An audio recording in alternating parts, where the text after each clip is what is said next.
ఒక్క ఆర్డినెన్స్తో బీసీలకు 42% రిజర్వేషన్ అమలు చేస్తామని కాంగ్రెస్ చెబుతుండడం చూస్తే హాస్యాస్పదంగా ఉందని బీఆర్ఎస్ ఎంపీ రవిచంద్ర అన్నారు. బీసీ రిజర్వేషన్ల ప్రకటనపై తెలంగాణ భవన్లో బీఆర్ఎస్ నేతలు సమావేశమయ్యాక మాట్లాడుతూ స్థానిక సంస్థల ఎన్నికలు పోన్ చేసేందుకే రేవంత్ ఈ నిర్ణయం తీసుకున్నారన్నారు తప్ప చిత్తశుద్ధితో కాదని విమర్శించారు.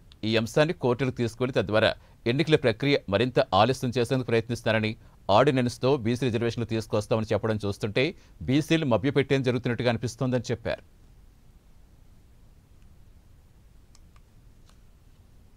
తీసుకున్నటువంటి ఆర్డినెన్స్ ద్వారా మేము రిజర్వేషన్లను సక్సెస్ చేస్తామని చెప్పినటువంటి ముఖ్యమంత్రి గారి ధోరణి చూస్తుంటే ఒక విచిత్రంగా ఏం చేయాలో అర్థం కాని పరిస్థితిలో అందరూ ఆలోచిస్తున్నారు. బీసీ సోదరులందరూ కూడా ఇంత సింపుల్గా ఇంత ఈజీగా కేవలం ఆర్డినెన్స్ ద్వారానే బీసీలకు న్యాయం చేయొచ్చు, 42% రిజర్వేషన్లు అమలు పరచవచ్చు, ఇంత ప్రాబ్లం సాల్వ్ చేయొచ్చు అంటే ఈ దేశంలో ఉన్న 28 మంది ముఖ్యమంత్రులకు ఇంత ఆలోచన రాలేకపోయిందా?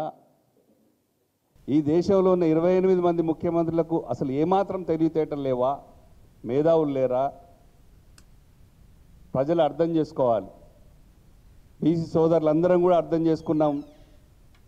మభ్య పెట్టడం, దాటవేయడం, కామారెడ్డి డిక్లరేషన్ ద్వారా 42% రిజర్వేషన్లు నేను కల్పిస్తానని చెప్పి బీసీ సోదరిమణుల ఓట్లు వేయించుకొని అధికారంలోకి వచ్చిన కాంగ్రెస్ పార్టీ ప్రభుత్వం, ముఖ్యమంత్రి గారు మరొక్కసారి స్థానిక సంస్థల ఎన్నికల ముందు హైకోర్టు మొట్టికాయలతో సెప్టెంబర్ 30 లోపు ఎలక్షన్లు జరపాలనే ప్రక్రియను దాన్ని ఆపాలనో లేదంటే బీసీ సోదరులను మభ్యపెట్టాలనో మేము చేస్తున్నాము. మేము ఎక్కడి నుంచి కాకపోయినా ఒక పక్క నుంచి మిత్రులందరూ చెప్పినట్టు ప్రెసిడెంట్ ఆఫ్ ఇండియా గారి దగ్గర పంపించిన ఫైల్ పెండింగ్ ఉండగా గవర్నర్ గారు అక్కడికే పంపారు. మరొక ఫైల్ని ఆర్డినెన్స్ ఫైల్ ఇదే గవర్నర్ గారు